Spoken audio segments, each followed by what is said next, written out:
Dans la boîte, c'est bon.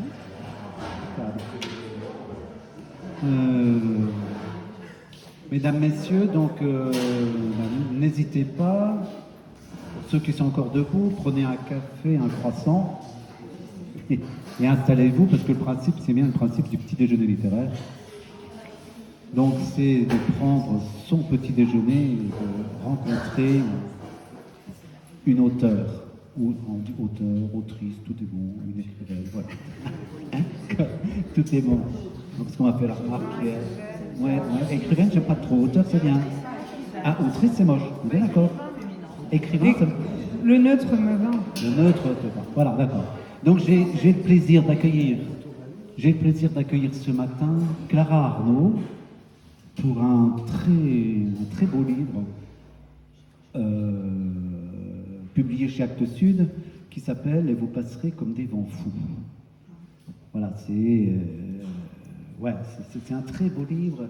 On va y venir, on va rentrer dans ce livre avec toi, on va rentrer. Et j'ai pris vraiment un grand plaisir à lire ce livre parce que ça se passe en Ariège.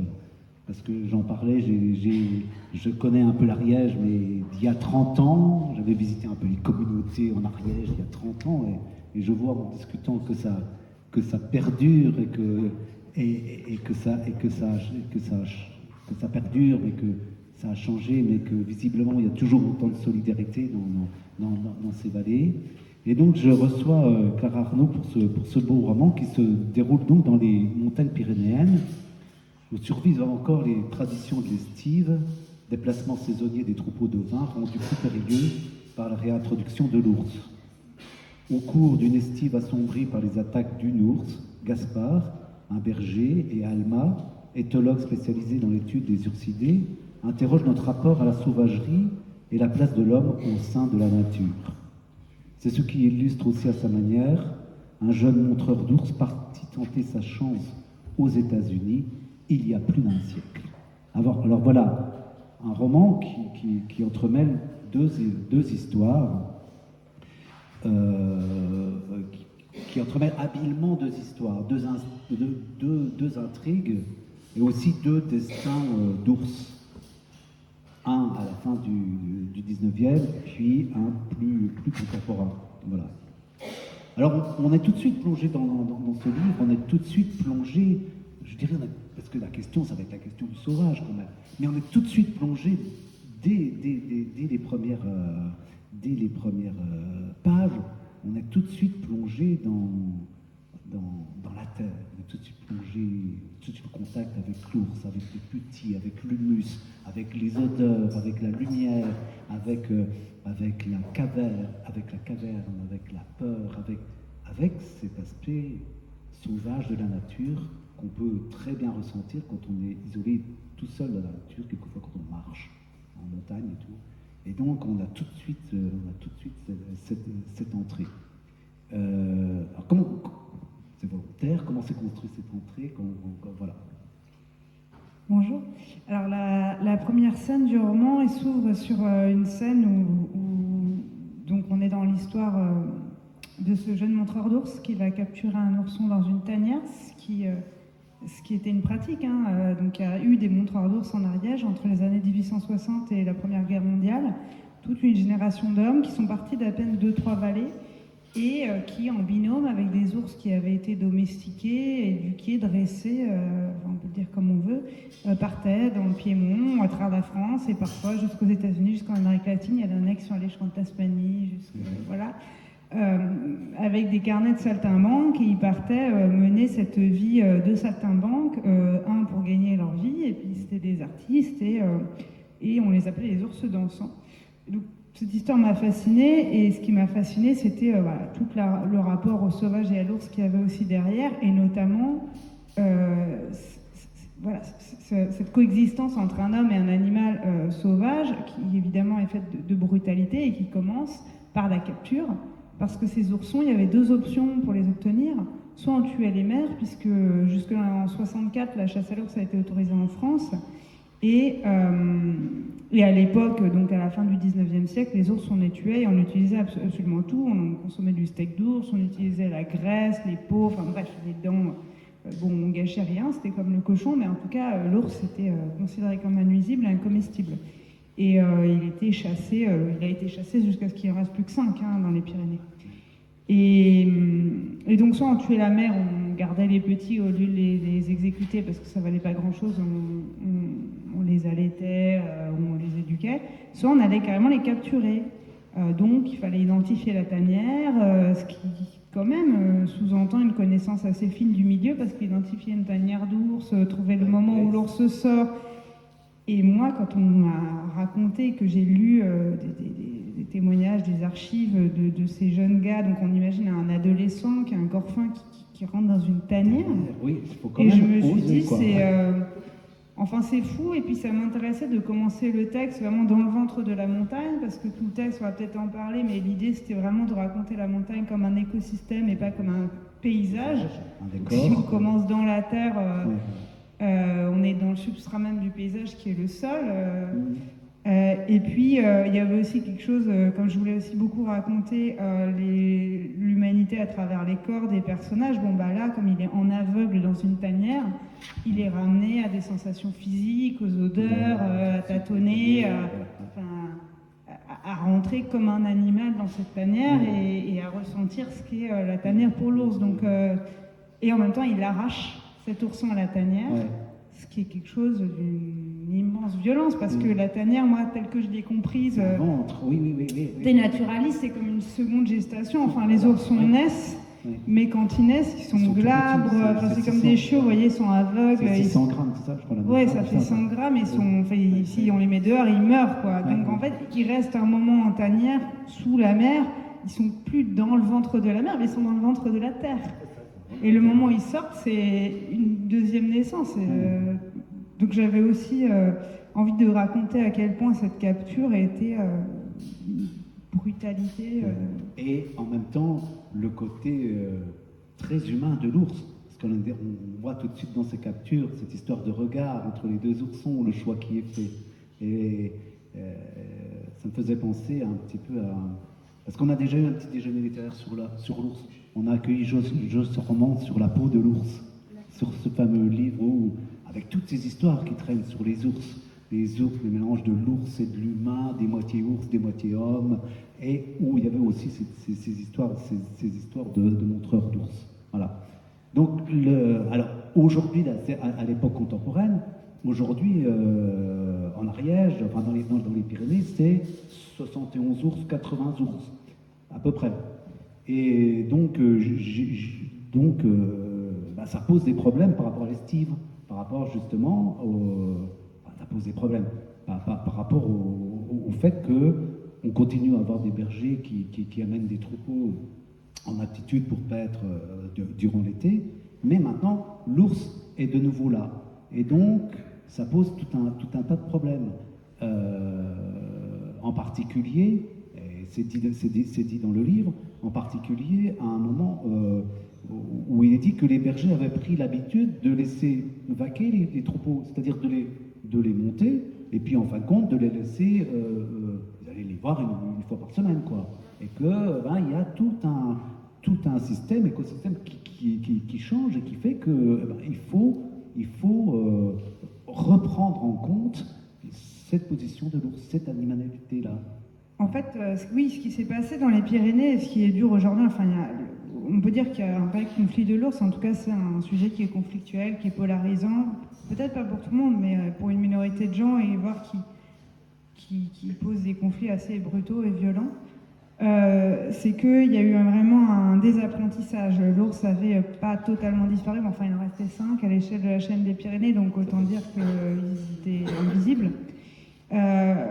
Et les gens ont gardé il y a une trentaine d'années, même une vingtaine d'années, majoritairement ce qu'ils appellent à l'escabeau, c'est-à-dire les troupeaux étaient, il y en a encore pas mal d'ailleurs en Pyrénées, étaient laissés libres, donc livrés eux-mêmes, avec d'ailleurs des taux de perte plus conséquents, parce que si on prend les chiffres, la réalité est assez claire, ils avaient 7 à 8% de perte quand les bêtes étaient à l'escabeau parce qu'ils mouraient de pieds teints, des rochers, un troupeau qui n'est pas gardé, il a d'autres problèmes que l'ours. Aujourd'hui, ils ont entre 2% de perte et 5% quand il y a beaucoup de prédation, donc bon, par A plus B. Et il n'y avait plus de berger en fait. Moi, mon grand ami Francis, qui est un des bergers un peu mythiques d'Ariège, que beaucoup de gens là-bas connaissent, qui est arrivé il y a 40 ans, qui était un néo-rural, donc c'est pas un vrai ariégeois pour les ariégeois, mais enfin, ça fait 40 ans qu'il prend soin d'une vallée, comme il le dit. Lui, il a été un des premiers à retourner garder les bêtes, à retourner veiller la montagne, parce que aussi, voilà, c'est quelqu'un qui avait une haute conscience écologique et il se rendait bien compte que de laisser des bêtes comme ça, ça a des impacts sur les isards, sur d'autres espèces. Enfin, pour lui, en fait, garder les bêtes, c'était prendre mieux soin des brebis, mais aussi s'assurer que l'usage que les brebis ont du territoire ne vient pas empiéter sur l'usage de la faune sauvage. C'est trouver des modes de partage.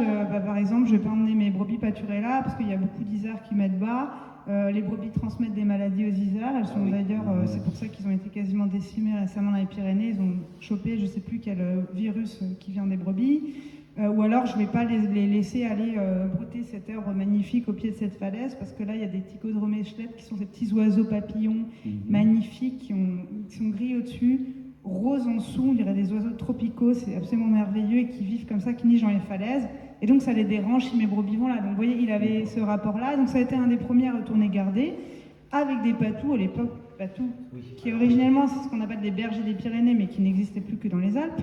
Il n'y en avait plus du tout dans les Pyrénées, et surtout il n'y en avait plus qui étaient bien sélectionnés, bien sociabilisés. Donc lui, il était complètement avant-gardiste, mais quand il a commencé à faire ça, il n'y avait plus que 11 bergers en Ariège. Aujourd'hui, il y en a 140. Donc le métier de berger a été recréé, c'est les éleveurs. En fait, les éleveurs, souvent, les bergers sont des employés, les éleveurs sont les propriétaires des troupeaux. Il y a aussi des bergers éleveurs qui sont à la fois les gardiens et les propriétaires, mais c'est minoritaire. Donc la présence de l'ours, je ne dirais pas qu'elle pose problème, elle pose question. Elle crée des frictions. Elle implique une révolution dans la manière de gérer les troupeaux. Elle implique une révolution dans toute la pratique de la montagne, parce que ça veut dire que le randonneur va devoir faire face à des patous, etc., etc. Donc elle implique un intense travail d'adaptation qui est tout sauf facile. Mais en réalité, si on le prend justement comme une source de questionnement et pas une source de problème, elle est riche de beaucoup de choses. Et en tout cas en Ariège, elle a, oui, créé beaucoup de tensions, mais elle a recréé aussi une biodiversité complète, parce que l'ours est une espèce parapluie, et elle a recréé un pastoralisme, et elle a recréé une culture du chien de travail, et donc en fait, d'une certaine manière, en dépit du conflit apparent, de l'hostilité apparente, de la difficulté, il y a aussi beaucoup de très belles dynamiques derrière. Alors le métier de berger, puisque tu parles du métier de berger, c'est quand même pas rien. Quand on lit, moi j'avais lu à l'époque, parce qu'on parlait des années 80, on parlait de Claudie Singer ici, qui était montée aussi sur la montagne pour faire le métier de berger.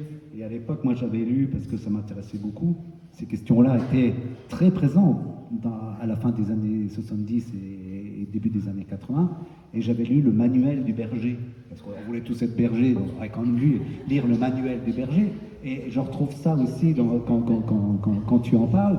Le métier de berger, c'est quand même pas simple le métier de berger, parce que ne s'agit pas simplement d'avoir 200 brebis et puis de s'asseoir sur le rocher à côté. Le métier de berger, c'est être capable de mettre bas, d'aider des brebis à mettre bas, c'est capable de soulager les brebis qui ont des agneaux coincés, être capable d'aller découper des agneaux dans l'utérus d'une brebis au couteau et sans abîmer la brebis, parce qu'il faut sauver l'un ou sauver l'autre. C'est être capable de s'occuper du piétin des brebis, c'est être capable de maladies incroyables, on le voit dans le livre, maladie de l'oreille et tout ça. Et donc, comment ça s'appelle? Oui. Les œustres. Les œustres, alors c'est quoi? C'est terrible, ça, c'est des vers de l'oreille qui dévorent la brebis. Ah, c'est atroce. Bon, alors, le métier de berger, c'est être capable de gérer les chiens. Et là, il y a des très beaux rapports aux chiens. Et puis, j'en profite pour te remercier d'avoir amené le compagnon de route qui bouge pas. Et c'est tout ça le métier de berger. Donc c'est quelque chose de comment où il y a des éléments où il faut avoir de multiples capacités scientifiques. C'est tout ça le métier de berger. Oui, en fait, alors moi, c'est important de le dire. Sur tous ces sujets-là qu'on aborde, j'ai en position de romancière, pas de sachante. Je suis pas experte des ours, je suis pas biologiste, je suis pas bergère. Après, je ne peux pas dire que je parle du métier de berger de l'intérieur parce que je ne l'ai jamais exercé. Cependant, et je m'en suis presque rendu compte à la faveur de l'écriture de ce texte, ça fait depuis que j'ai 18 ans que je passe beaucoup de temps avec des bergers. J'ai beaucoup voyagé en Asie centrale et j'ai passé des mois et des mois avec des bergers. Dans le Caucase, et j'étais à pied avec des chevaux, donc vraiment aussi en position de veiller des bêtes, d'être au contact, d'être à peu près au rythme d'un berger. J'ai beaucoup fréquenté des bergers dans des zones où il y a une faune extraordinaire, y compris beaucoup d'ours et de loups.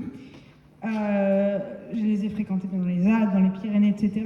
Et donc, et j'ai fini par écrire sur le pastoralisme, en faisant aussi un travail très poussé sur le terrain dans le Couserans, la partie d'Ariège où j'habite, parce qu'évidemment, il y a autant de manières de garder les bêtes que de différentes estives, que de différentes montagnes, et puis d'une région à l'autre, c'est très différent.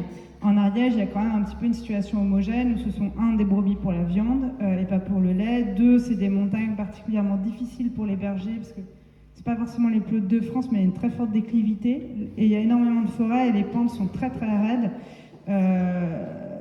Vraiment, il y a beaucoup des vallées très encaissées, donc c'est un terrain qui est extrêmement compliqué pour garder. Et en plus, comme c'est des montagnes qui sont très très enclavées, très sauvages, les estives sont souvent à 4-5 heures de marche du premier village, dans des zones où on n'a aucune possibilité de contact téléphonique, on ne peut pas capter, il faut marcher 2 heures pour avoir le réseau. Enfin, c'est pas des bergers qui sont à 20 minutes du parking, quoi. Enfin, moi, j'ai travaillé que sur ce qui n'est pas du tout péjoratif, hein. Il y en a qui, ça amoindrit pas leur métier, mais les estives où j'ai décidé de travailler pour écrire le livre, il y en a 4, c'était que des estives qui avaient en partage l'éloignement.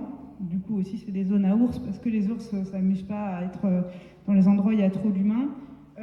Une très très faible fréquentation touristique dans ces régions-là, justement aussi parce qu'elles sont difficiles à marcher, mal balisées, pas d'hébergement, pas de ravitaillement, enfin voilà. Et ce qui me fascine, pour en revenir à ta remarque, question, dans le métier de berger, et ce qui m'intéresse, et pourquoi je trouve que cette profession qui est revenue en force déjà numériquement, parce qu'il y a de plus en plus de bergers, à la faveur du retour des loups et des ours, justement, qui a une nouvelle génération de néo-bergers, qui ne sont pas les mêmes que dans les années 70, mais qui viennent en partie pour les mêmes raisons, c'est que c'est une sorte de métier total. Ce sont des gens à qui on demande d'avoir un très fort instinct, une sensibilité, une intuition, enfin presque quelque chose qui relève d'un regard artistique, enfin une sensibilité, qui est en même temps un métier qui requiert une très grande technicité sur le plan vétérinaire, d'extrêmement bien connaître la montagne, d'être un athlète aussi, parce qu'en vrai, moi je les ai suivis et je pense être plutôt...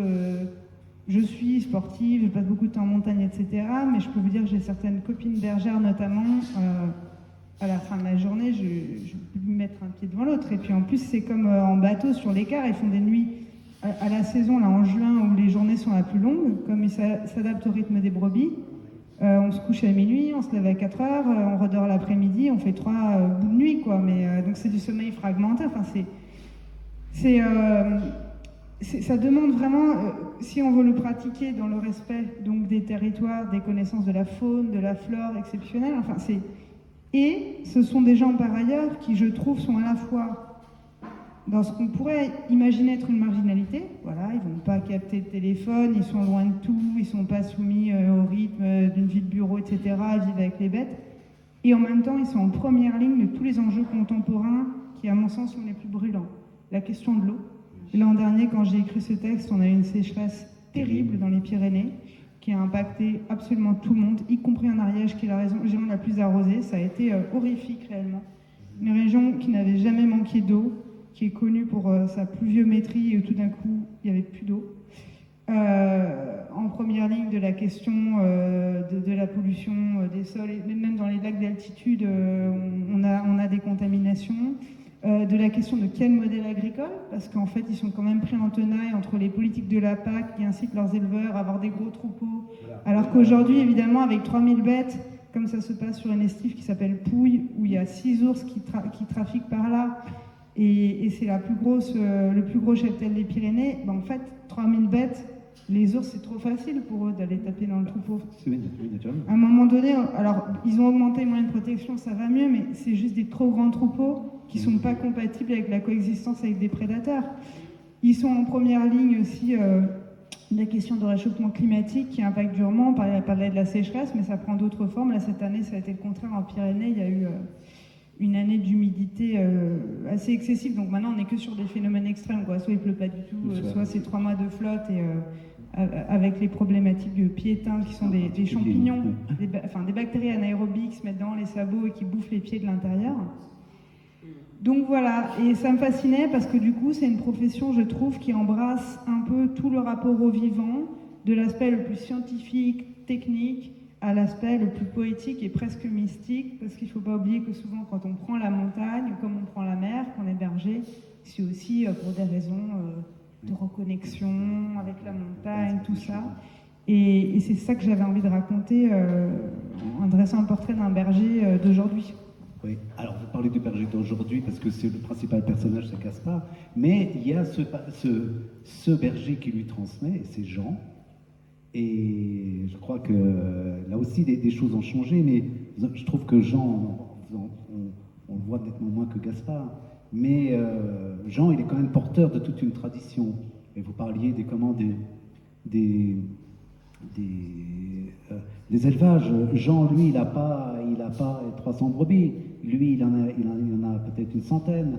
Voilà. Mais ces brebis, elles ont parce que ces brebis, Gaspard les prend pour monter à l'estive. Mais les brebis de Jean, elles ont tout un nom. Même si elles ont une petite étiquette orange sur l'oreille, elles ont tout un nom. Et c'était ça. Et Jean aussi rappelle à un moment, je crois, et ça, que pour aller à l'estive, et c'est bien ce qui a changé aujourd'hui, c'est aussi une question de vitesse, c'est une question de temps. Il rappelle que lui, pour l'estive, il mettait 3 jours. Et que ces 3 jours-là, pour arriver en passant de village à village, où on faisait des fêtes, où on faisait tout un tas de choses, où il y avait toute une communauté qui était autour de l'estive, de cette pratique, eh bien, les brebis, en mettant 3 jours pour arriver où elles doivent arriver en hauteur, eh bien, elles se préparaient à ça. Il y avait tout un travail de préparation, et corporellement se préparaient par rapport au fait qu'elles mettaient 3 jours. Alors qu'aujourd'hui, on les amène au parking le plus proche en camion. Et après, on fait une montée d'estime en 6 heures. Voilà. Et alors voilà, il y a aussi cette relation au temps, Et bon, c'est aussi peut-être retrouver ça. Et là, on est dans 2 modèles économiques, quoi, entre avoir 600 brebis et avoir 100 brebis, ou avoir 1000 brebis, et voilà. Oui, Jean, c'était un personnage qui était beaucoup inspiré d'une personne réelle par ailleurs. En fait, il m'intéressait à 2 égards. D'une part, parce que voilà, justement, il incarnait un pastoralisme qui est en train de péricliter, qui était celui des éleveurs bergers, qui donc avaient leurs propres bêtes et qu'ils gardaient eux-mêmes, qui souvent étaient dans des fermes en polyculture. Alors en Ariège, il y en a encore des comme ça, y compris des jeunes qui reprennent ce, on va dire, modèle-là à leur manière, mais qui essaient en fait de créer une ferme qui a un écosystème complet. On fait un peu de maraîchage, on a des poules, on a un cochon, etc. Enfin bon, mais c'est évidemment pas majoritaire sur la masse de l'élevage de brebis en France. Un autre rapport aux bêtes où on n'a pas plus de bêtes que le nombre de bêtes qu'on est capable de nommer, en fait. Et ça, je trouve, c'est un assez bel étalon de mesure. Souvent, les bergers me disent jusqu'à 2, 3, même 400 bêtes. Les gens qui sont très très forts, ils arrivent à identifier chaque brebis individuellement, voire leur donner un nom, etc. Mais il y a vraiment un nombre au-dessus duquel, d'ailleurs plusieurs milliers, c'est pas possible. Par exemple, j'ai jamais rencontré personne. Je crois qu'il y a quelques éleveurs qui sont un peu mythiques dans les Alpes, connus pour connaître 1000 de leurs brebis. Bon. Mais on va dire que globalement, ce que l'humain moyen peut retenir comme nombre d'individus avec lesquels il y aura une relation individualisée, ça pourrait être presque un bon étalon de mesure de ce qu'est un troupeau fonctionnel vis-à-vis de l'écosystème. Après, c'est pas forcément compatible avec comment fonctionne notamment la PAC, etc. C'est-à-dire qu'il faut sortir du système des aides, il faut trouver un autre modèle économique. Et puis, Jean, ce qui m'intéressait aussi, c'était, parce que ça, c'est une thématique qui m'intéresse bien au-delà du cas d'école du pastoralisme, c'est la question de la transmission. Moi, j'ai beaucoup cherché dans ma vie, pas des gourous, des maîtres, mais enfin des gens avec qui, dans une relation de transmission, qui soit à la fois une relation équitable, c'est-à-dire où je leur apporte aussi quelque chose, parce que la jeunesse, la naïveté, l'ignorance, etc., peut amener quelqu'un à s'interroger sur sa pratique. parce que j'avais soif d'apprendre. Je l'ai cherché à un moment dans le sport de haut niveau quand j'étais très jeune, après dans des études assez poussées. J'ai pas du tout été satisfaite de ce que j'ai trouvé à l'université ou dans les écoles que j'ai fréquentées. Et en fait, je l'ai trouvé un peu à deux endroits. Dans ma pratique de la montagne, où je viens pas du tout d'une famille de montagnards, et je l'ai abordé un peu par tous les bouts la montagne, avec des naturalistes, avec des alpinistes, avec des bergers. Mais enfin bon, dans tous ces différents champs du rapport à la montagne, j'ai toujours trouvé des gens qui m'ont transmis, qui m'ont appris voilà, à m'orienter, à connaître les plantes, les oiseaux, à marcher, etc. Et puis dans ma pratique de l'écriture, où aujourd'hui je suis dans une maison d'édition Actes Sud, avec laquelle je rêvais de travailler avant d'y être, et où c'est vraiment une relation de transmission, avec notamment Bertrand Pie, le directeur littéraire qui a cofondé la maison et qui est quelqu'un... L'esprit Actes Sud perdu. C'est l'esprit d'Actes Sud, et puis c'est quelqu'un qui a envie de transmettre, mais pas de transmettre je vais te donner mon savoir, qui est vraiment dans un échange, une dialectique. C'est vraiment une maïeutique, quoi. Il te confronte aux failles de ton texte, il te dit regarde là, tiens là, c'est très très beau. Et donc dans ce texte, j'avais envie d'aborder cette question de la transmission, que j'ai beaucoup vu à l'œuvre dans le monde pastoral, qui est un monde où même les élèves aujourd'hui qui sortent des écoles de bergers et tout, les jeunes bergers, on sent qu'il y a un très fort désir chez ces gens aussi de renouer avec la transmission orale. Il y a une grande partie du savoir des bergers qui n'est pas réductible au manuel justement technique, et c'est notamment les histoires des anciens, tous les égards qu'on doit à la montagne. Je pense par exemple à cette fameuse estive à laquelle je me réfère, qui est un peu mon modèle type pour inventer l'estive du livre, celle de Soulas en Ariège, où les brebis montent encore à pied, ou voilà, et où par exemple quand on passe devant telle source, il y a une petite bouteille, vous savez, de vodka vide, et il faut toujours la remplir parce que je sais pas, c'est l'esprit de je sais pas quoi qui est là. Enfin, il y a un peu des rites comme ça, auxquels à la fois personne ne croit vraiment, au sens où personne ne va démontrer rationnellement que sinon il va y avoir la colère de la montagne, mais en même temps quand même, on le fait.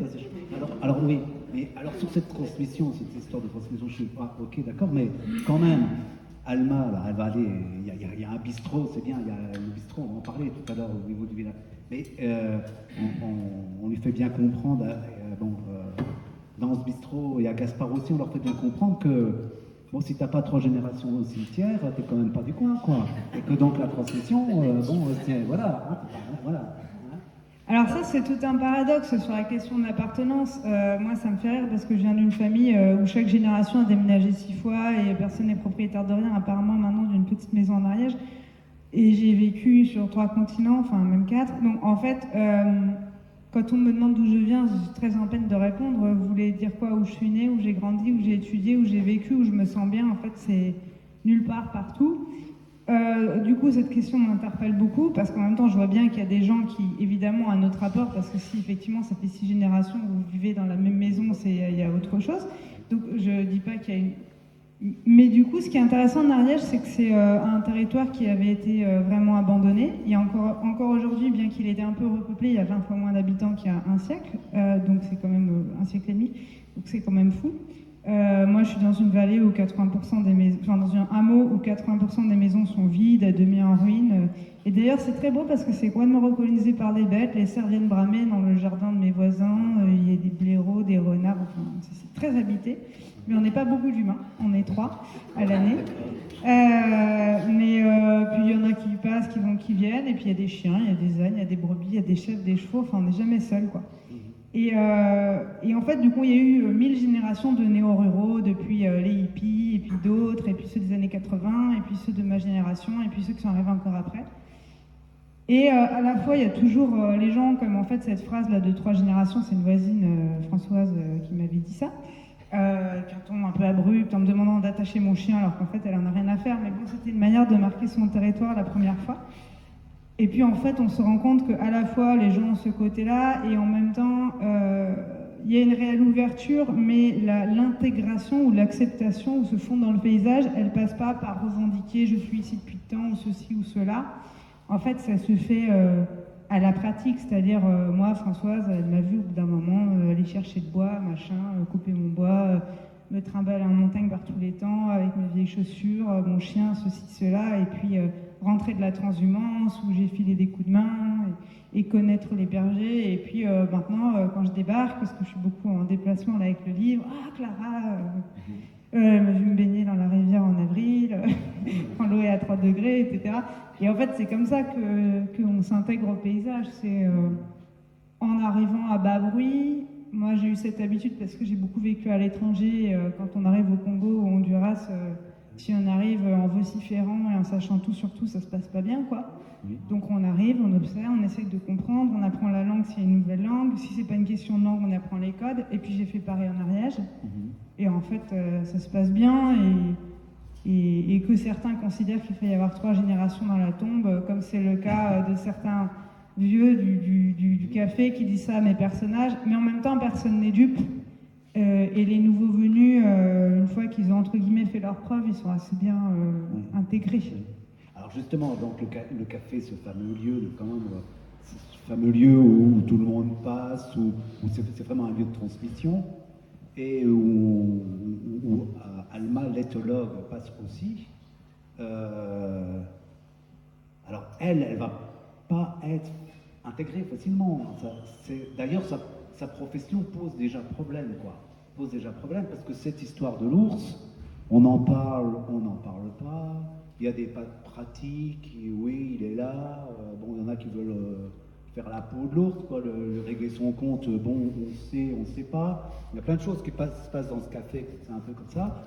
Et donc, bon, Alma, elle y va, elle est éthologue, elle fait un véritable travail scientifique, elle est missionnée pour ça. Elle arrive à avoir une mission véritable d'étude où on lui alloue pour 2 mois, 3 mois un petit budget, mais elle peut enfin aller étudier l'ours et enfin faire des affûts pour vraiment l'étudier, quoi. Et donc, quelque part, elle se méfie pas trop de cette histoire parce que on l'accueille sans, voilà, il y a comme, voilà. Bah, elle c'est une scientifique. Moi, j'avais envie d'avoir un personnage de scientifique pour aussi. Alors, c'est une éthologue, c'est particulier, donc elle étudie le comportement de l'ours. C'est vraiment au sein de la biologie un champ particulier. Ça m'intéressait parce que je me demandais comment je peux intégrer un maximum dans le texte, entre guillemets, le point de vue de l'ours. Et en même temps, je ne me voyais pas. Là, on rentre dans la cuisine littéraire, mais faire parler l'ours, quoi. Enfin, il y a quelques auteurs l'ont fait, ça marche pas. C'est évident que ça fait Je le sentais pas. Pour moi, la médiation par un point de vue humain était la bonne voie. Et donc, en fait, une éthologue, c'était pas mal, parce que l'éthologue, pour comprendre le comportement d'un ours, déjà, il faut vraiment l'observer dans ses interactions très quotidiennes. Et puis, comment dire, elle est obligée de se glisser dans les pas de l'ours, dans la peau de l'ours, donc on pouvait aller au plus près de l'ours. Et moi, je dis souvent que l'écriture, c'est aller vers. Moi, je parle pas à la place des bergers ou à la place des Honduriens dans mon précédent roman. J'écris dans un geste d'aller vers les autres, vers les hommes quand j'ai un personnage d'homme, je suis pas un homme, vers un vieux quand je suis pas un vieux, vers l'ours. Et grâce à Alma, je pouvais aller au plus près de l'ours sans anthropomorphisme, parce qu'elle a ce regard-là. Par ailleurs, c'était un peu de la dystopie, parce qu'en fait, ou l'utopie plutôt, aujourd'hui, ce qui est l'OFB, l'Office français de la biodiversité, dont j'ai créé un double de fiction, il n'y a pas de travail d'éthologie qui est mené. Dans les universités françaises, il n'y a pas de travail sur l'ours qui est mené en Pyrénées parce que c'est un tabou. Enfin, je vous passe le détail, mais en fait, j'ai été sidérée quand je suis arrivée là-bas, naïvement, et que j'ai dit alors c'est quoi les chercheurs, où sont les thèses, de découvrir en fait le niveau d'absolue immense méconnaissance qu'on a de nos ours, c'est-à-dire qu'on a près en fait c'est 76 adultes plus 10 petits, enfin on aurait plutôt 90 ours maintenant, c'est à la fois peu, mais enfin ils étaient 5 il y a 30 ans, donc c'est beaucoup. Il y en a 400 en Asturie, il y en a dans les Abruzzes, et nous, nos ours en France, on les connaît pas. On ne sait pas comment ils se transmettent culturellement les informations, leur rapport au troupeau, leur rapport au village. On ne sait rien en fait. Le travail qui est fait, mais ce n'est pas la responsabilité individuelle, c'est une question de moyens, de décision politique, c'est de les comptabiliser et de les dire sur une carte. Alors ils sont là et ils ne sont pas là. Bon, ok. En plus des cartes qui ne veulent pas dire grand-chose parce que c'est l'aire de répartition de l'ours. Les femelles, elles ont des territoires assez circonscrits, assez fixes, rayonnent autour parce qu'elles élèvent les petits, enfin, voilà. Ouais, d'ailleurs, à un moment, c'est dit dans le livre, on s'attendait à ce que la réintroduction de l'ours, ça s'étale sur toutes les Pyrénées, et qu'en fin de compte, on s'aperçoit que ça reste très assez concentré. concentré. Ah, c'est très concentré. Et donc les mâles, en fait, ils vont à l'autre bout de la chaîne, ou même ils descendent vers Toulouse, ça arrive une fois, pour trouver d'autres femelles, sauf que les pauvres, ils n'en trouvent pas, parce qu'il n'y a pas d'ours ailleurs en France, il n'y en a que là, et donc ils reviennent. Et en fait, la répartition des femelles, les scientifiques ils disent qu'elle est en écaille, c'est-à-dire que chaque jeune femelle s'implante à cheval sur le territoire de sa mère, mais un petit peu plus loin. Ah oui, d'accord. D'ailleurs, moi, au-dessus de chez moi, dans le cirque au-dessus de chez moi, il y a l'ours la plus orientale d'Ariège, qui s'est implantée de manière définitive. Là, il y a 2-3 ans, une jeune ours qui a eu des petits, etc., dont j'ai vu des traces pas mal de fois. Donc en fait, les ours... C'est la négra du livre? Je ne sais pas, peut-être. Mais donc les ours, ils sont en fait sur 20% du territoire de la chaîne pyrénéenne et ils n'en bougent pas parce qu'ils sont très bien, parce que c'est une zone qui est beaucoup plus préservée que le reste des Pyrénées, parce que contrairement à l'intuition peut-être générale, le parc national par exemple est tellement surfréquenté qu'ils n'ont pas du tout envie d'aller traîner. Donc ils sont beaucoup mieux dans notre parc régional d'Ariège où il n'y a pas de touristes, parce qu'il n'y a pas de gîtes, parce que les GR sont effacés, parce qu'on se perd, les chemins sont tout pourris, enfin voilà. C'est difficile de se croiser. Et qu'en plus les bergers détruisent les pancartes de signalisation dans une sorte d'esprit de rébellion un peu stupide, mais bon... en gros, c'est l'Ariège, ça se mérite, quoi. Et donc, c'est de notoriété que c'est un peu plus compliqué d'y randonner qu'ailleurs, et c'est pas faux. Et comme je disais, c'est très pointu. Et voilà, et Alma, elle fait ce travail-là, et elle, c'est vrai qu'elle arrive... évidemment, elle est du côté de l'ours, et il ne peut pas en être autrement, mais du coup, elle est de son point de vue, donc elle ne va pas à la confrontation frontale, mais il y a forcément une confrontation qui va se passer parce qu'elle est trop clairement, trop ouvertement du côté de l'ours. Et puis, j'ai envie de dire, c'est une femme aussi. Ouais, ce qui fait que sur sa voiture, sa petite saxo blanche, un matin, pour aller au travail, c'est marqué, c'est bombé salope à l'ours. C'est ça? Donc c'est assez direct comme ça, un peu campagne, un peu brut, là, des comprendre, mais c'est ça quand même. Donc on est et en fin de compte, il y a ça qui est tagué 2 fois d'ailleurs sur sa voiture, hein, tagué 2 fois sur sa voiture, et en même temps, bon, elle sait que c'est des gens qui sont peut-être au bistrot avec elle, quoi. Enfin, je veux dire, voilà. Hein, voilà. Alors, au début, je m'étais dit, je vais pas attaquer le sujet du conflit, je vais pas parler de l'ours comme sujet politique, je vais pas. C'est pas possible.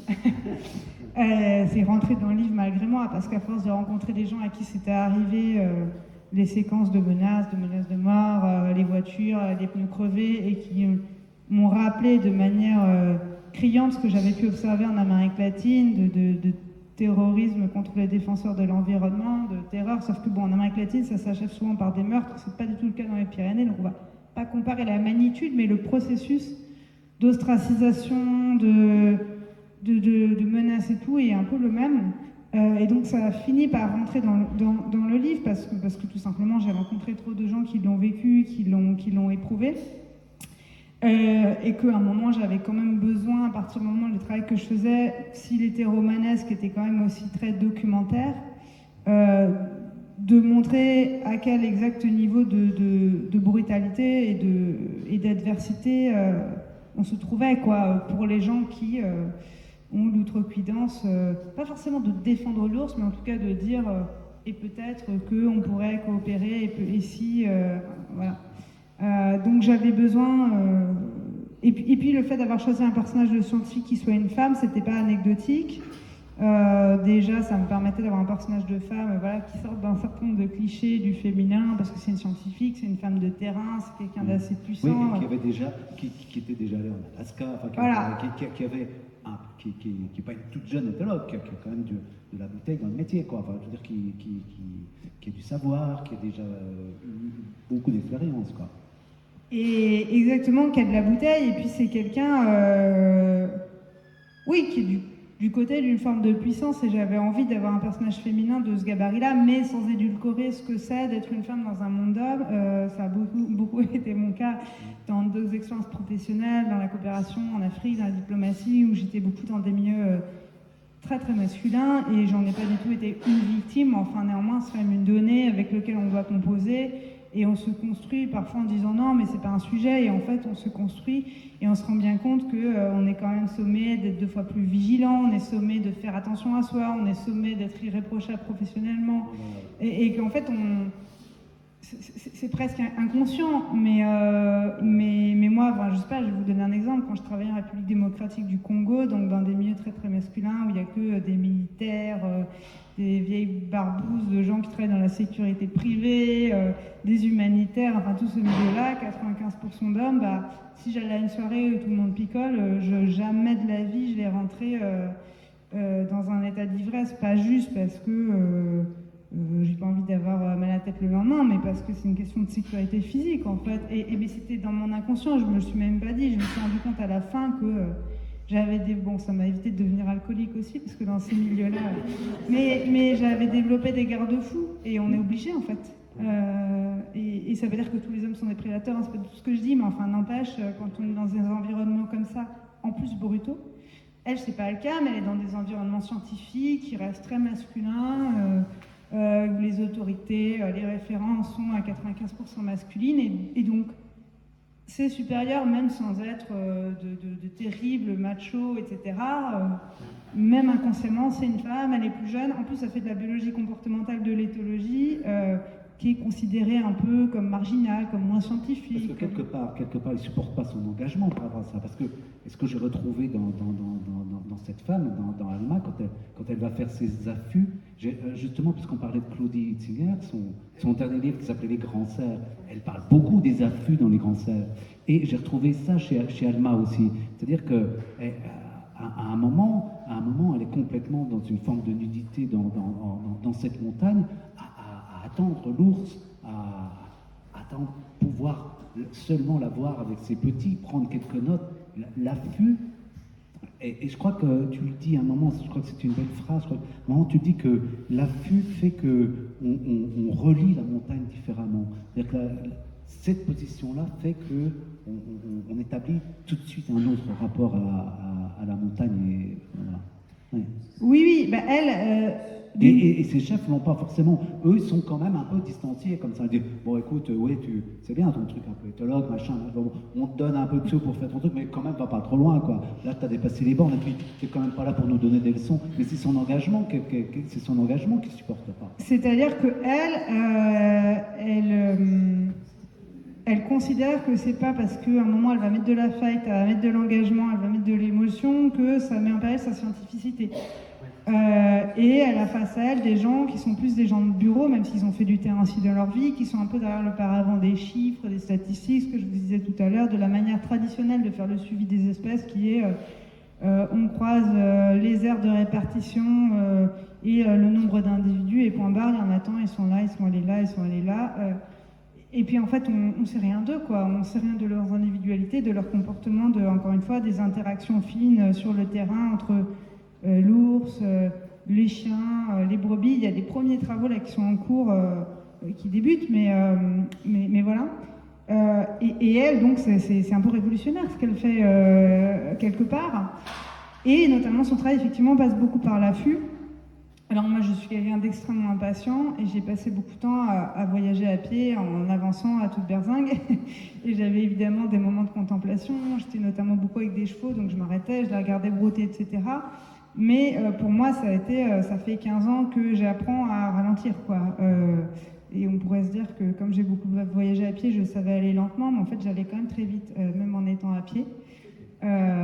Et j'ai découvert en côtoyant de plus en plus de biologistes, de naturalistes au Honduras, durant les 5 années où j'y ai vécu, où j'avais déjà un personnage de biologiste qui travaille avec les amphibiens, dans différentes régions du monde. Combien tout d'un coup, quand on était immobile, mais c'est aussi le cas des bergers, qui quand même des fois s'arrêtent pour observer le troupeau, qui vont identifier des pathologies à la démarche, qui vont être là à décrypter. Quelle que soit l'échelle de lecture, qu'on soit en train de lire le paysage à l'échelle d'une fleur parce qu'on est un botaniste, ou à l'échelle de la paroi parce qu'on est en train de faire un affût ours, ou on est un berger, à partir du moment où on apprenait à poser son regard, quel qu'en soit le prétexte, hein, que ce soit le soin des brebis, identifier un amphibien, chercher une orchidée ou que sais-je, évidemment tout le monde se déployait autrement, au niveau sonore, au niveau olfactif, au niveau des sensations physiques. Et j'avais envie de raconter ça, de raconter cette pratique-là et comment faire l'affût, c'est devenir la montagne. Elle, pour voir les ours, il faut qu'elle devienne si transparente que pour l'ours, elle va presque être un rocher. Non pas qu'il est suffisamment stupide pour la prendre pour un rocher, mais elle va tellement adhérer à la paroi, au sol, ralentir même son rythme cardiaque, le flux de ses pensées, être tellement dans l'environnement que je pense, elle devient plus une menace. Et l'ours sent bien qu'il y a un être humain, il le voit ou il le perçoit, mais c'est plus un être humain qui est en situation d'humain conquérant, agressif, mobile. Et je pense que les ours, comme les animaux, sont tout à fait capables de faire la différence entre ces deux attitudes. Donc, on n'est pas à l'affût. Si peut-être des fois on est planqué, les animaux ne nous voient pas. Mais je pense que tous les gens qui font beaucoup d'affûts, les photographes et tout, souvent ils sont vus. Enfin, les animaux sont quand même. Mais c'est pas qu'on se fond, on se dissimule, on devient vraiment invisible, mais c'est le processus d'essayer de devenir invisible nous rend moins agressifs. Oui, moi c'est ce qu'on trouvait chez Claudie Etzinger où elle allait carrément dormir dans les couches des cerfs et tout ça. Enfin, en fin de compte, elle prenait même carrément l'odeur, c'est carrément la nuit dans ses couches, quoi. Et donc, alors Gaspard, pour revenir un petit peu au personnage principal, il y a on va pas tout dévoiler, mais il y a dans cette histoire aussi, il y a quand même, pour lui, c'est compliqué de remonter, faire l'estive, c'est sa 5e estive, parce qu'avec ces histoires d'ours, ces histoires de moutons, il y a eu aussi de la violence, il y a eu de l'accident, voilà. Et pour lui, c'est quand même tout un effort de repartir cette 5e estive, mais en même temps, il le fait parce que c'est quand même sa façon de vivre, parce qu'il a des enfants, il a une femme. Donc, faire l'estive, c'est partir 4 mois, 5 mois, c'est ça 4 mois. Oui, ça dépend, mais c'est mai-octobre, quoi. Ouais, voilà, sans prendre contact, quoi. Voilà. Je vais appeler mon chien, un autre chien. Voilà, alors il faut gérer les animaux. Il y a du monde.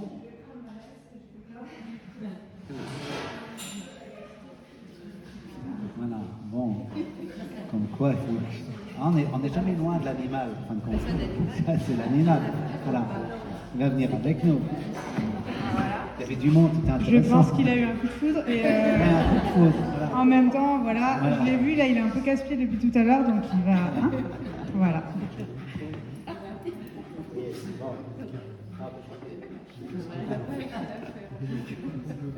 Voilà. Oui, alors donc il a une famille, lui. Alors, et c'est 4 mois sans sa famille. Mais en même temps, à un moment, il a des filles. Et à un moment, je trouve pas très beau, à un moment, elles viennent quand même le visiter.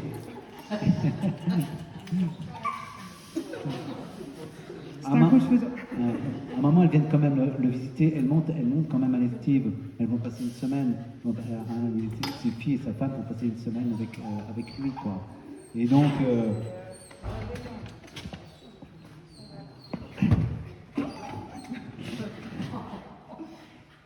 c'est le moment pour lui de montrer certaines choses, d'avoir un rapport aussi à véritablement la montagne, mais un rapport à la mort aussi, parce qu'il tue un agneau, voilà.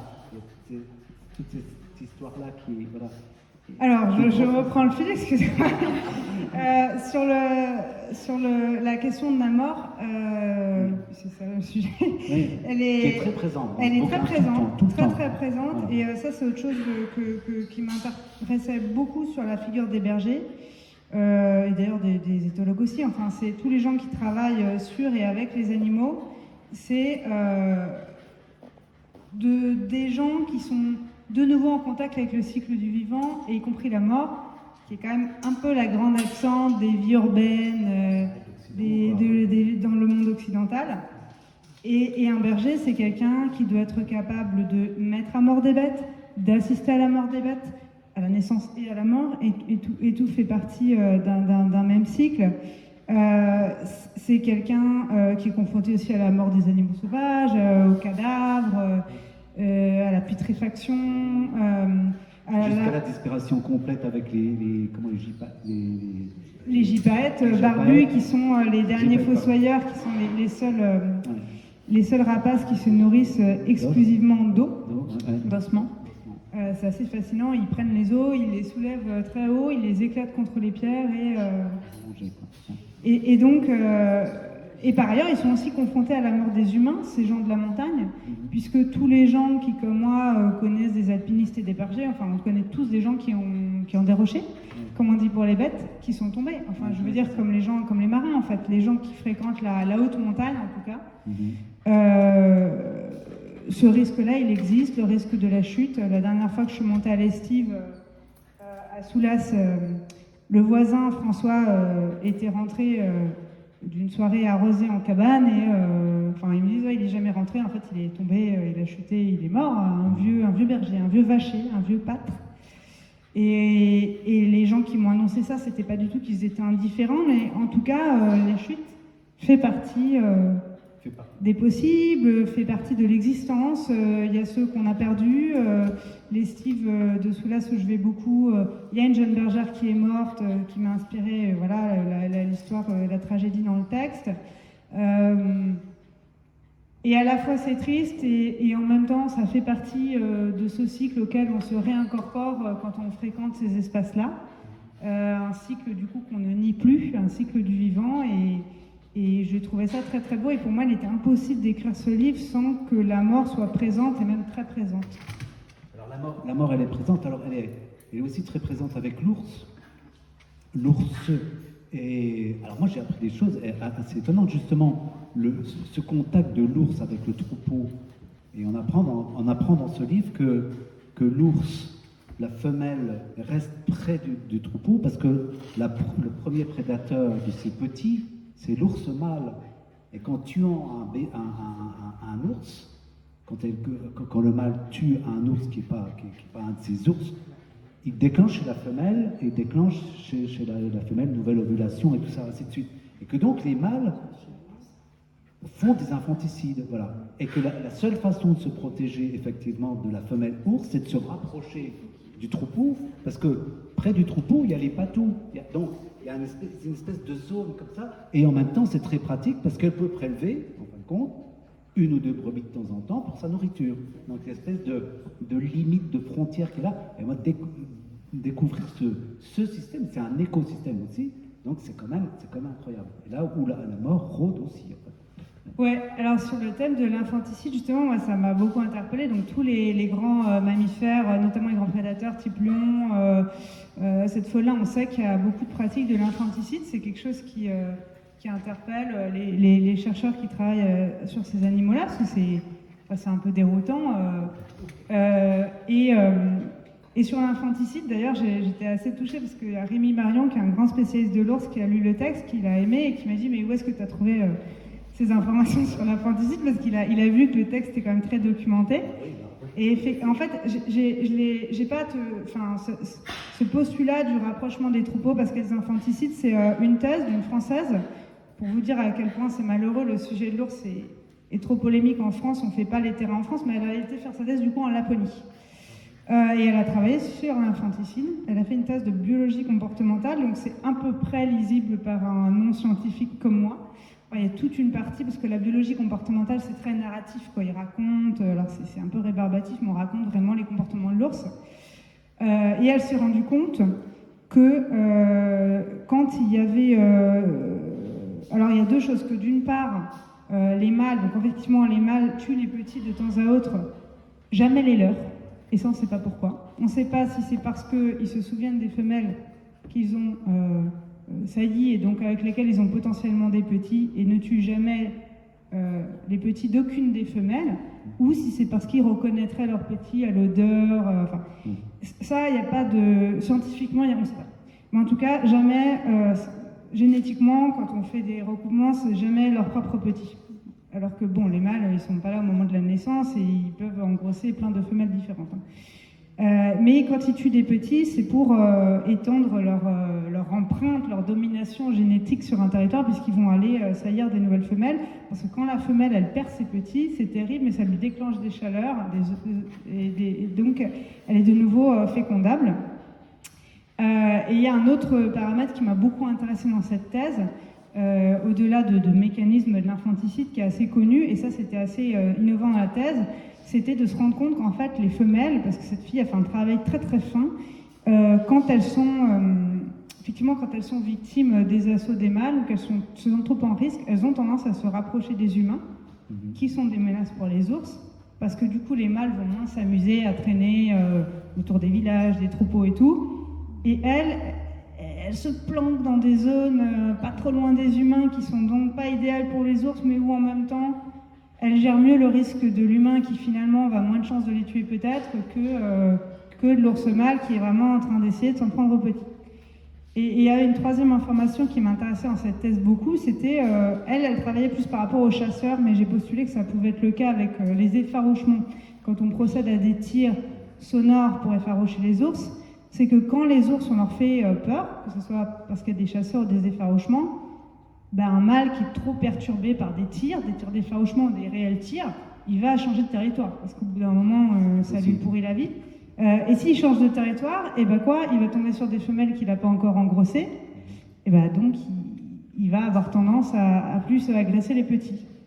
Et donc Alma, elle fait le postulat que quand on fait des tirs d'effarouchement, d'une part, on crée le bazar et on augmente les risques d'infanticide parce que les mâles vont se déplacer de partout pour trouver des endroits plus peinards, du coup ils vont tuer tous les petits qu'ils trouvent sur leur chemin pour s'accoupler avec des nouvelles femelles. Et puis que d'autre part, ces femelles qui sont beaucoup plus agressées, elles vont plutôt avoir tendance à se rapprocher des troupeaux pour se protéger des mâles. Donc ce qu'elle essaye d'expliquer, mais alors ça ce sont des hypothèses que j'ai extrapolées avec des amis éthologues, etc., parce qu'il n'y a pas eu de recherche avérée là-dessus en France, mais en Laponie, comme je vous le disais. C'est assez intéressant, et tout ça pour vous dire que, et moi je dis ça encore une fois sans être scientifique, mais je suis absolument intimement convaincue que si on connaissait vraiment bien le comportement des ours, au lieu de dire la solution c'est de faire des tirs d'effarouchement qui perturbent toute la faune, je veux dire, il faut voir que vous pourrez éloigner potentiellement 3 ours qui en plus ont vite compris que c'est pas des vraies balles. Au pire, ça les dérange et ça fout le bazar. Au mieux, ils s'en foutent, mais par contre, ça va perturber le gypaète qui niche à côté, ça va foutre en l'air un troupeau de bizarres parce que les agnelages, quand elles vont mettre bas, les femelles, les petits vont mourir parce qu'elles sont trop stressées, etc. etc. Donc cette solution-là, qui a l'air soi-disant la meilleure, la plus facile, on va leur tirer des balles en caoutchouc dans les fesses, on va faire plein de pétards, de feux d'artifice, peut-être qu'elle est bonne, je sais pas moi, en fait j'en sais rien, mais on ne peut pas attester qu'elle est bonne ou pas bonne si on ne fait pas un intense travail de recherche pour corroborer. Et aujourd'hui on ne le fait pas malheureusement. Le livre, en fait, il pose aussi des hypothèses qui sont étayées scientifiquement, mais encore une fois, je ne suis pas scientifique, donc moi, c'est pour ça que j'écris un roman et pas un essai sur l'autre. Et puis, il pose aussi des hypothèses. Alors, ce qui est intéressant aussi, c'est quand on revient à Jules, donc là, on repart à la fin du 19e siècle, et donc lui est montreur d'ours, où là, l'ours a soi-disant été domestiqué pour arriver à danser, à faire tout un tas de numéros, ce qui fonctionnait bien, parce qu'il arrive à New York. C'est le summum d'arriver à New York en étant montreur d'ours, en étant passé par l'Amérique latine, en étant passé par tous les coins de France et tout ça. Et quand même, là aussi, on est dans la mort et dans la violence, parce que la fin de ce montreur d'ours, la fin des ours, c'est quand même quelque chose de terrible. Et là, on ne peut pas raconter. Non, on ne va pas raconter. Mais là, le sauvage revient. Le sauvage revient aussi. Donc, après, l'histoire du montreur d'ours, je voulais quand même illustrer à la fois l'épopée folle de ces hommes qui, entre guillemets, se mettaient en partenariat, en couple avec des bêtes. et qui voilà, étaient déjà des hommes de leur époque, hein, qui n'avaient pas les connaissances qu'on a aujourd'hui sur l'éthologie, la biologie, etc., des comportementales des ours, qui avaient des vies très dures, très âpres, qui littéralement mouraient de faim, donc je ne leur jette pas la pierre. Mais donc je pense qu'il y avait à la fois quelque chose dans ce partenariat qui parfois devait être très beau. Il y avait probablement aussi, ils devaient prendre soin de leur ours, de toute façon déjà juste parce que c'était leur gagne-pain, leur partenaire. Parce qu'au début, c'est presque... pour revenir au tout début du livre, l'ourson, avant qu'il puisse être adulte et l'utiliser comme montre, il s'occupe de l'ourson. Et là, il s'occupe pratiquement de l'ourson comme une mère. Il a un rapport qui est complètement direct, qui n'est pas un rapport de domination. C'est vraiment un rapport extraordinaire, tout en faisant attention à la nourriture, jamais lui donner de viande. Il y a ce côté-là où il a... Voilà. J'imagine que pour que ces oursons survivent, encore une fois, je fais des postulats parce qu'on n'a plus le droit de capturer des oursons, heureusement, donc on ne sait plus trop, mais si on lit aussi, comment ça s'appelle, Pajentov, enfin ce russe là qui a... c'est un scientifique russe qui a élevé des oursons pour justement étudier le comportement de l'ours, et ça c'est attesté, c'est avéré. Vraiment, il faut prendre soin d'eux, sinon ils périclitent. Je pense qu'ils ne vont pas survivre à l'arrachement de la tanière. Donc, il y avait une notion de soin pour que ces ours survivent, même peut-être en mauvaise santé. Il y avait sans doute une complexité, il y avait un partenariat, etc. Et puis en même temps, c'était d'une violence folle, parce que ces ours, ils avaient la cloison nasale percée. Oui, la ferrade. Il y a une scène qui... C'est terrible, quoi. C'était comme ça que ça se passait. Il y a des archives... c'était les ferronniers qui leur perçaient la cloison nasale et on leur mettait un anneau dans le nez et voilà, et évidemment c'est très contraignant, c'est très douloureux, donc on les esclavagisait comme ça. Et d'ailleurs, ce qui est encore pire, c'est que la ferrade, elle intervenait que quand l'ours était jeune adulte, donc il y avait effectivement toute cette phase où il était presque un enfant dont on prend soin. Et puis tout d'un coup, on passait à la phase d'éducation, de dressage qui devait être d'une violence inouïe. Donc moi, j'avais envie de restituer, notamment la fin du livre que je ne vais pas raconter pour ceux qui ne l'ont pas lu, mais l'exact niveau de violence qu'encaisse cet ours et les conséquences que ça peut avoir. Ce ne sont pas du tout des animaux agressifs, véhéments, qui viennent vous agresser, mais enfin, quand on les pousse dans leur retranchement, ou en situation d'extrême nécessité, notamment pour protéger des petits, oui, ils peuvent se retourner contre l'humain. Oui, puis ils en ont la capacité. Et ils en ont la capacité physique. Et d'ailleurs, s'ils étaient agressifs, on aurait de bonnes raisons d'avoir peur, parce qu'effectivement, ils nous balayent d'un coup de patte, mais c'est pas du tout le cas. Voilà.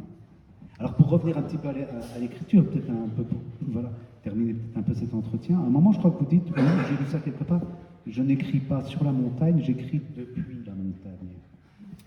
Oui, ça c'est important pour moi parce que écrire sur, ça veut dire quoi la montagne, ça serait un objet que je décortiquerais comme ça avec un regard extérieur.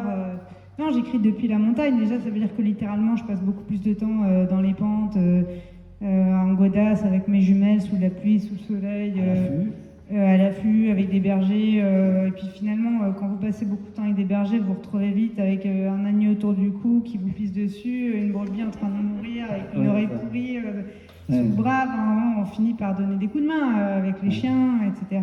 Oui, parce que forcément, on ne peut pas être là de manière neutre. Pas forcément. Non, et puis en fait, la bonne manière de faire les recherches entre guillemets, c'est pas d'aller leur poser des questions, c'est le plus possible. D'être avec eux, de les aider, non seulement de ne pas les déranger, mais de devenir presque utile. Et moi, j'étais presque être berger, quoi. Et d'ailleurs, j'ai fini quand même par... J'ai un peu fait mon stage berger, quand même, à force. Quoi. Il m'est arrivé qu'on me dise, bah tiens, ramène ce lot avec mon chien, qui n'est pas du tout un chien de troupeau, mais qui a fini par comprendre aussi comment ça se passait, à force de regarder les autres. Et donc, on était un peu nuls, mais on arrivait à pousser ces 50 brebis qui allaient quand même dans le bon sens, de leur plein gré. Mais on était super fiers de nous, on avait l'impression de les guider et tout. Donc oui, c'est ça, c'est comme ça que j'écris. Et notamment, je veux dire, si j'évoque une fleur, si je parle d'un arbre, si je parle d'une sensation corporelle, c'est quelque chose qui a été vécu dans la journée ou le jour précédent. Alors après, je vais faire des recherches complémentaires pour que sur tous les aspects scientifiques, les choses soient extrêmement précises. Mais quand on entend un pic noir dans la brume en avril, qu'on est en train de pister les ours, je me suis pas dit, tiens, quand le pic noir il chante, ça fait ça. C'est juste qu'on l'a entendu et donc il est rentré dans le livre. Pareil pour la chouette Tinkmalm et plein d'autres animaux. J'aime bien l'idée de pas m'être dit, alors il y a quoi comme animal dans les Pyrénées, prendre mon guide. Non, c'est en fait c'est que des animaux qui sont rentrés en collision avec moi à un moment ou un autre, que j'ai observé, que j'ai rencontré et qui sont rentrés dans le texte. Et donc j'ai vraiment essayé d'écrire ce livre en mélangeant à la fois vraiment l'art romanesque, parce que c'est de la pure fiction, les personnages sont fictionnels, j'avais une trame de fiction. Les lieux sont j'avais une... voilà, je les regardais quand même. À force, on arrive à retrouver les lieux magnifiques. Il y en a qui ont reconnu. Magnifiques, on a franchement envie d'y aller, d'aller marcher. Il y en a qui ont reconnu les vallées, mais j'ai vérifié la toponymie. Mais en fait, j'ai tordu le réel, j'avais ma trame narrative, mais ce texte, il s'est écrit durant 3 saisons, depuis la montagne, avec je descendais de temps en temps, j'écrivais, je reprenais mes notes, et j'avais la trame du roman, et je n'arrêtais pas d'infléchir la trajectoire de mes personnages, le cours prévu du roman, en le nourrissant de tout ce qui se passait dans la montagne. Et là, je reprenais des codes, d'une certaine manière, du récit de voyage, qui est par là où j'ai commencé l'écriture, qui est vraiment une écriture du terrain, du moment, de l'instant. Ouais, donc c'est un peu un livre qui a réconcilié mes 2 pratiques, même si c'est pas du tout un récit de voyage, mais dans la forme. Mais je l'ai écrit comme ça. Comme ça. Ouais. Bon, c'est un très beau texte en tout cas. Est-ce que tu veux lire un petit passage ou pas? Non, ça se fait pas forcément. Sinon, je passe aux questions. J'ai pas prévu d'extrait en particulier, mais. Voilà. Sinon, on peut passer aux questions. Oui, si vous avez des questions. On va passer aux questions du public, parce que le principe, c'est quand même aussi de donner la parole au public.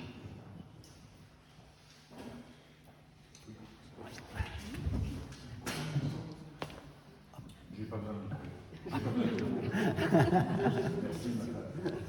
Non, j'ai cru entendre parler d'espèces parapluies. Oui. Alors, une espèce parapluie, encore une fois, je ne suis pas biologiste, mais je vais vous en donner la définition telle que je l'ai compris. Ce sont des espèces qui ont un rôle particulièrement important. Les biologistes n'aiment pas dire qu'elles sont au sommet de la pyramide. Souvent, on lit ça, elles sont au sommet de la pyramide de la chaîne alimentaire. C'est un peu plus compliqué que ça, mais en tout cas, c'est des espèces qui ont un impact sur l'intégralité de l'écosystème. Bon, vous me direz, tout est interdépendant, donc normalement, tout est lié, mais par exemple, un ours, il a un impact sur à la fois les ongulés, les arbres, il gratte, donc sur il se nourrit aussi bien de ce qu'il y a dans le sous-sol, aussi bien des charognes, par déjà sa masse, la quantité qu'il mange, la quantité d'espèces qui sont en interaction avec lui, qui sont mangées par lui ou avec lesquelles il va interagir, il a un impact sur l'intégralité de la biodiversité, comme les loups. Quand on réintroduit des ours ou des loups dans des territoires, ça cause tout un tas de questions, on l'a dit. Mais en tout cas, ce qui est avéré, c'est qu'en termes de biodiversité, ça a des conséquences à une échelle vraiment globale. Ça reconfigure complètement les équilibres, et plutôt favorablement pour la biodiversité en tout cas. Donc c'est ça qu'on appelle les espèces, que les biologistes appellent les espèces parapluies, et l'ours en est une. C'est-à-dire que vraiment sa présence, elle va avoir un impact drastique sur l'intégralité des espèces. Et donc elle est extrêmement déterminante dans des équilibres globaux, et puis par ailleurs, vice-versa, parce que l'ours a besoin, lui, contrairement au loup, il est beaucoup plus... déjà, il ne se nourrit pas que de viande, donc il est beaucoup plus exigeant en fait. Lui, il a besoin d'écosystèmes vraiment extrêmement riches pour survivre, et de très grands territoires. C'est pour ça qu'il y a eu des loups réintroduits à Yellowstone, par exemple.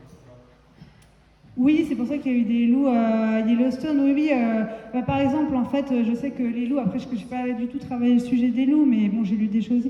Les loups, évidemment, en consommant, parce qu'ils ne s'en prennent pas que au troupeau, mais des ongulés, ça a des impacts sur le couvert forestier, ça modifie complètement la composition des forêts, parce qu'ils vont permettre à certaines jeunes ou petites espèces d'arbustes, ça a même des impacts sur les zones humides.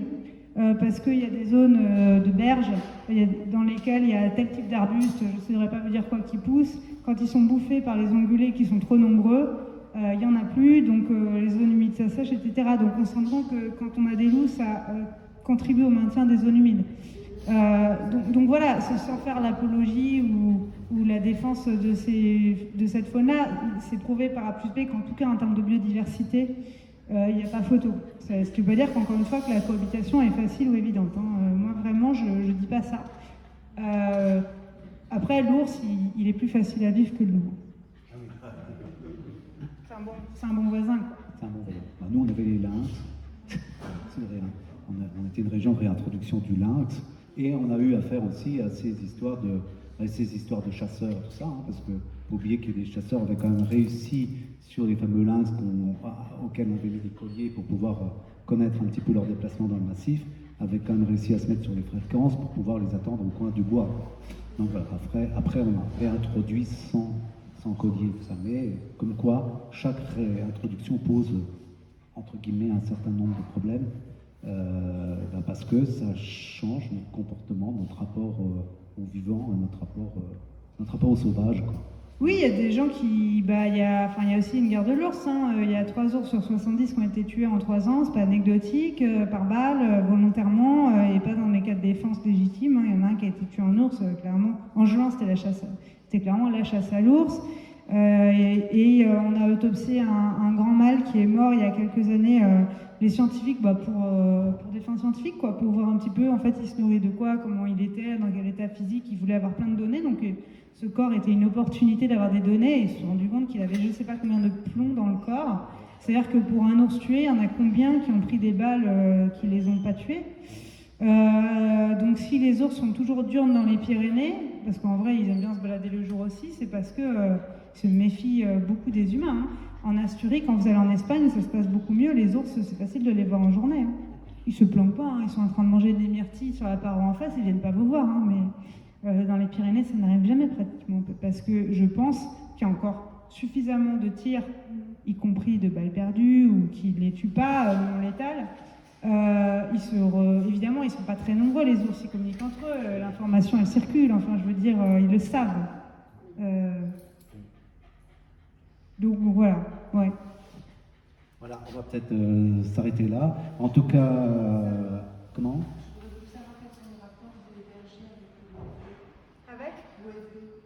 Alors moi, pour ce que j'ai pu voir, ça dépend beaucoup des individus et des estives. C'est vraiment beaucoup une question de rapport interpersonnel, quoi. Il y a des gardiens, le chien est en rébellion.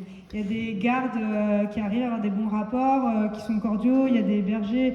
Les bergers sont quand même souvent, notamment la nouvelle génération, très ouverts à ces questions de cohabitation, même si c'est pas toujours évident. Après, ce qui est un peu compliqué parfois pour eux, c'est qu'ils n'ont pas forcément les moyens et que par ailleurs, ils sont avec des éleveurs qui ne pensent pas forcément toujours comme eux. Donc il y a aussi un peu un clash de civilisation au sein même du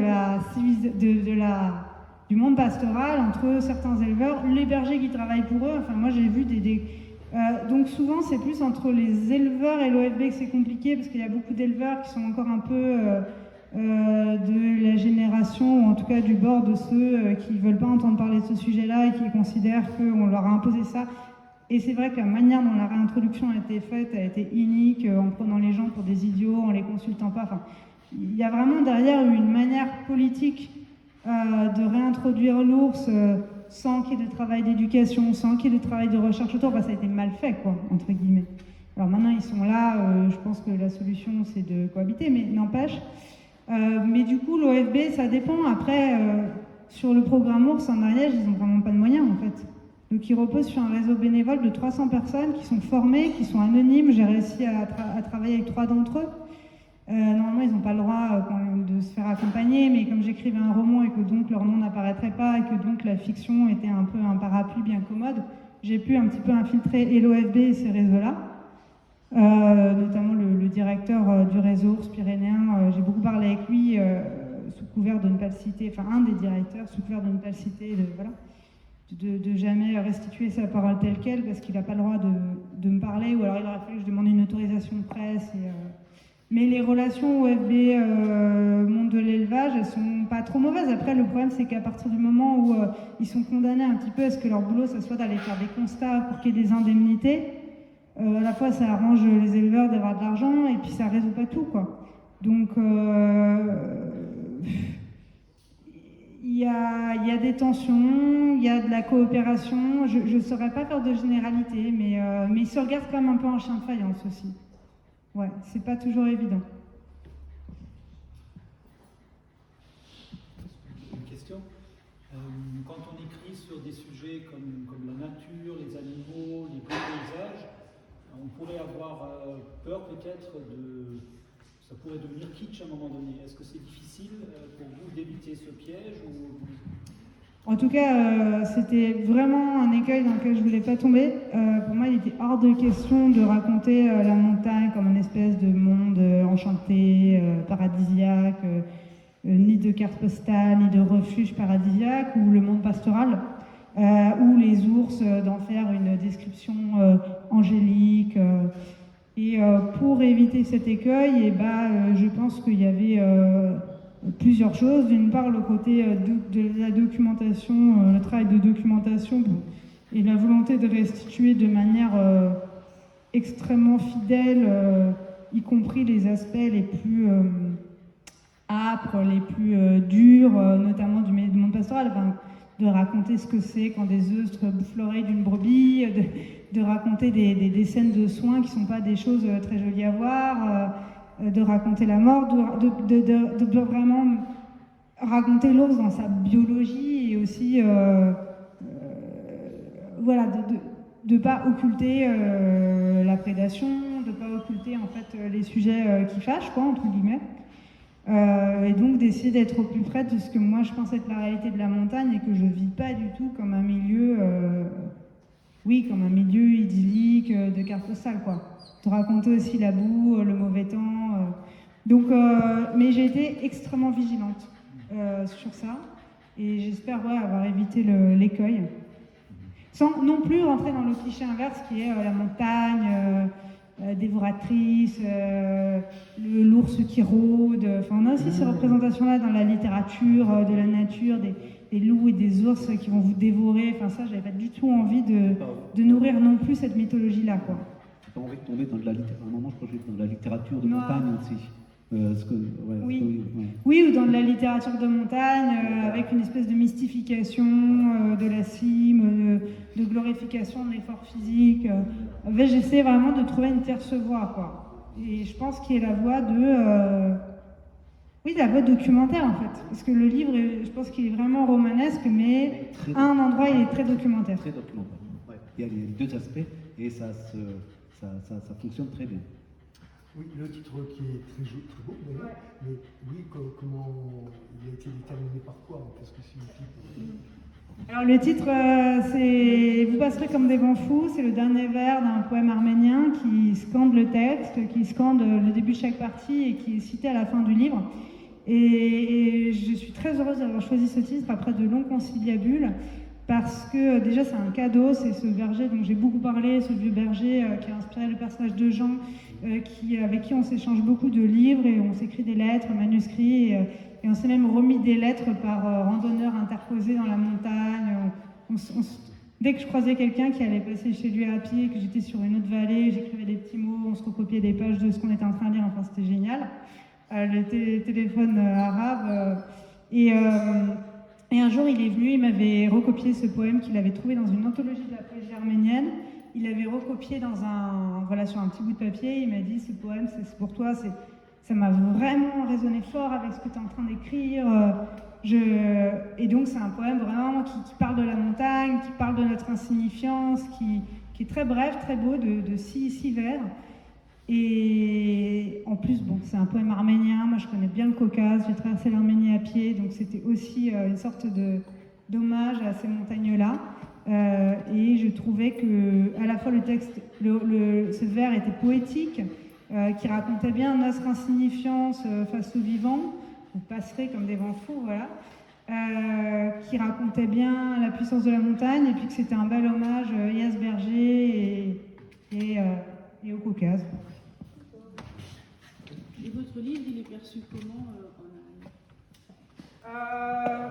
Comment il est perçu? Alors là, ça fait qu'un mois qu'il est sorti. Je ne suis pas beaucoup retournée là-bas encore. J'ai eu des retours déjà de bergers avec qui j'ai travaillé et qui l'ont lu et qui globalement ont validé la représentation que j'ai faite au moins de leur métier. J'ai pas eu d'hostilité pour l'instant. Je m'attendais peut-être, je craignais peut-être un endroit un peu plus ça. Bon, après, je pense qu'il y a juste beaucoup de gens qui sont pas au courant et qui s'en fichent et qui voilà. Et puis sinon, non, ça a plutôt été, même les gens qui n'ont pas forcément adhéré au livre ont respecté le travail de terrain et le fait que dans la représentation du métier ou de l'ours ou des montagnes, j'étais pas complètement à côté de la plaque à écrire de l'extérieur. Et donc ça me protège pas mal, je pense, parce qu'à la fin, chacun pense comme il veut. Puis je pense que c'est pas du tout un texte à thèse. C'est pas du tout un texte qui est du côté des qui veut être pour ou contre. C'était pas mon enjeu, moi, le pour ou contre. Mon enjeu, c'était de raconter la montagne depuis la montagne, avec toutes les questions que se pose aujourd'hui, le plus possible les questions que se pose aujourd'hui un berger, les questions que pose la cohabitation et qui sont compliquées. Parce que c'est facile de donner des leçons, mais on est tous tentés quand dans notre jardin, je sais pas, on a des limaces, il y a cette herbe qui nous agace, d'aller l'arracher ou de zigouiller cet insecte. En fait, c'est compliqué de faire avec le sauvage, quoi, justement, de l'accepter vraiment. Donc pour l'instant, j'ai plutôt une jolie réception qui est encore un peu confidentielle, et puis on verra quand je vais aller faire la tournée des librairies d'Ariège, quoi. Donc on va peut-être s'arrêter là. En tout cas, merci pour ce bon roman. Merci beaucoup.